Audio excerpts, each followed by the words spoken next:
कि पधारो नाथ पूजा में, हृदय मंदिर बनाया है। तुम्हारे वास्ते मैंने विमल आसन बिछाया। उसमें भगवान को कहना है कि प्रभु मैंने सुना है तो मंदिरों में रहता है, लोग वहां आकर के तुझे निहारते हैं, तेरा पूजन करते हैं, लेकिन देखो ना शरीर में रोग लगा हुआ, मैं तो पलंग पर लेटा हुआ,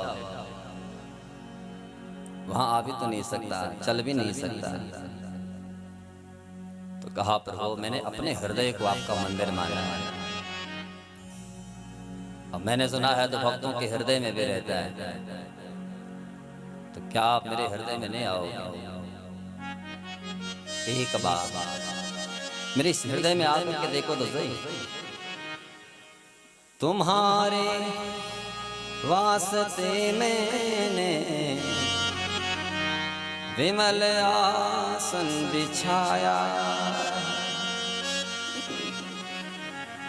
कहा प्रभु उस आसन को आप ग्रहण कीजिए, एक बार वहां बैठो। भगवान ने कहा कि भैया मेरा भक्त जब मेरे पास में आता है, मेरा पूजन करता है, स्नान कराता है, न जाने कहां कहां का जल लेकर के आता है, कोई गंगा के जल से स्नान कराता है, कोई जमुना के जल से स्नान कराता है, तेरे पास क्या है? तो पलंग पर लेटा हुआ है, जल का पात्र भी वहां रख नहीं सकता, तो क्या ऐसे ही बैठा है? भक्त कहता है प्रभु भले ही मैं गंगा जल न ला पाऊं, भले ही मैं जमुना का जल न ला पाऊं, लेकिन इस शरीर में आपने मुझे 2 पात्र दिए हैं, उन 2 पात्रों में मैंने खूब जल भर करके रखा है।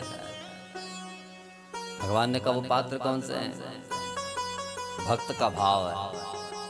लिए जब नेत्र पात्रों में,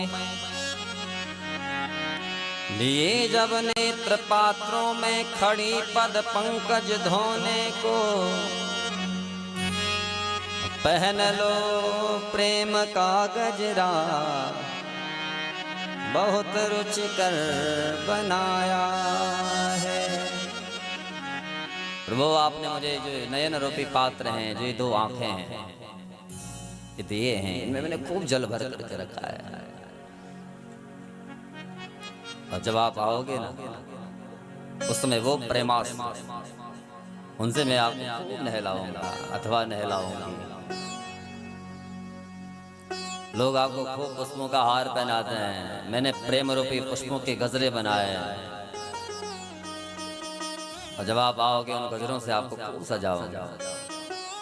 इसलिए पहन लो प्रेम का गजरा, बहुत रुचिकर बनाया। भगवान कहते हैं कि भैया मेरा भक्त मुझे अनेक प्रकार के आभूषणों से अलंकृत भी तो करता है, तेरे पास क्या है? खूब भोग भी लगाता है। भक्त कहता है कि प्रभु मेरे अंदर श्रद्धा है, श्रद्धा की वस्त्र आभूषण करूं मैं आपको अर्पण, नवल नैवेद्य कीर्तन का बहुत रुचिकर बनाया है। प्रभु मेरे पास श्रद्धा रूपी वस्त्र आभूषण है, मैंने सुना है कि आपको तो श्रद्धा से ज्यादा प्रिय है, आपको भक्त का भाव प्रिय है, मेरे अंदर आपके लिए कुछ श्रद्धा है। आओगे हृदय भवन में बैठोगे, श्रद्धा रूपी वस्त्र आभूषणों से आपको खूब सजाऊंगा, और जिस समय मैं आपका नाम गुनगुनाऊं उस समय ये समझ लेना उस कीर्तन के रूप में मैं आपको वहां भोग लगा रहा हूं।